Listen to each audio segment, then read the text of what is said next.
Live from central Pennsylvania, this is CBS 21 News at 10 on the CW15.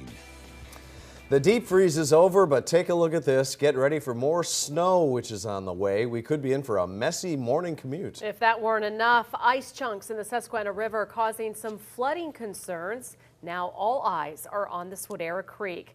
We're glad you're with us tonight. I'm Tanya Foster. And I'm Rob Hanrahan. All week we've been telling you about the frigid temperatures. Obviously, it's been just below zero and everything. Well, now we have to prepare you for more winter weather on the way.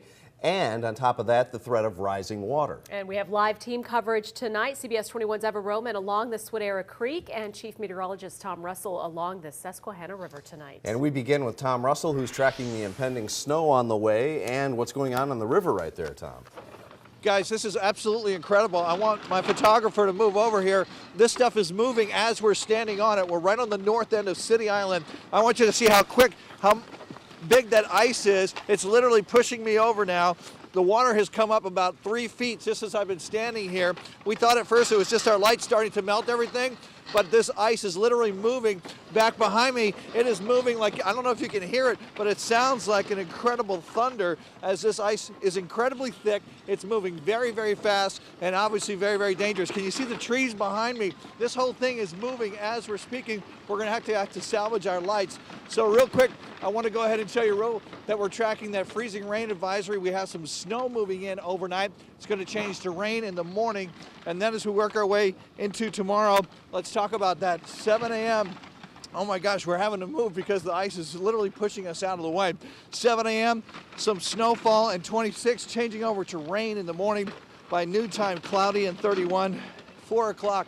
We're cloudy and warmer. I need to bring you back live because this is just incredible, not only to hear it, but to stand next to it. Look at the size of this ice, and this whole thing is just continues to move at us. As we came here about a half hour ago, the edge of the ice was out there about 15 feet. Everything is pushed toward us. These things weigh like a I don't know how much, 100 pounds or more, and they're just being pushed around by this incredible push of ice. And I know you can't see it in the distance, but this whole river is moving very, very quickly. Can you see this? I mean, it's literally just pushing right towards me.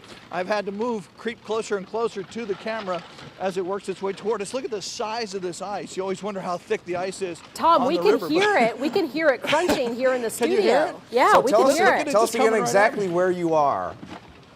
We are on the north end of City Island. You know, just a couple of days ago, back on January 1st, they did the polar plunge right here.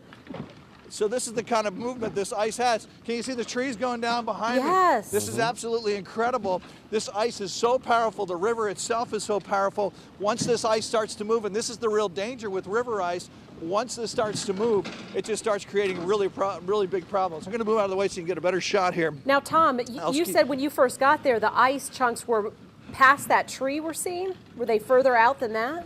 Well, just a little bit on this side of that tree, Tanya. As we were standing right about out there, about 15 feet or so. I'm with my photographer. He's going to salvage the lights, but you got to see this piece of ice that's starting to work its way here. I'm going to see if I can move the camera over. Can you see it literally moving, guys? Yeah, we can. So how far up onto the shoreline, if you will, has it already moved? Rob, I would say it's moved at least 20 feet, but what gets me is the size of these chunks that you can see here. I'll see if I can move some of this lighting over so you can see. Can you guys see the size of these chunks? That is incredible. It's like moving a car. Look at the size of these things.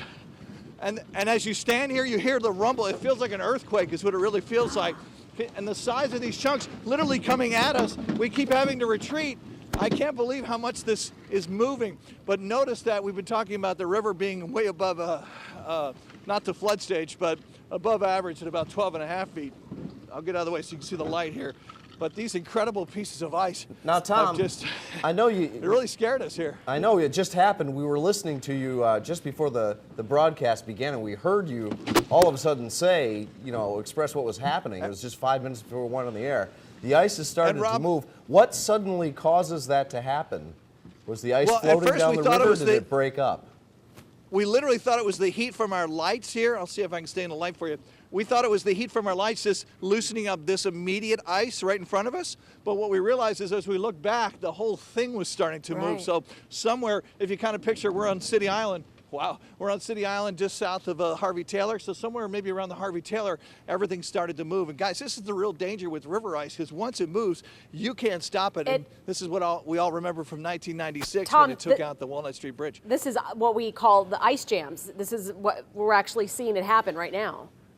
Right, exactly. This is literally an ice jam, and it just happened right in front of us, and things seem to have settled down here. So I'm sorry if we took up a good portion of the newscast, but we'll send it back. I mean, this is fascinating, Tom, to see this happening live on the air. And so now the water behind that ice is obviously flowing around the island in some fashion. But this is the danger.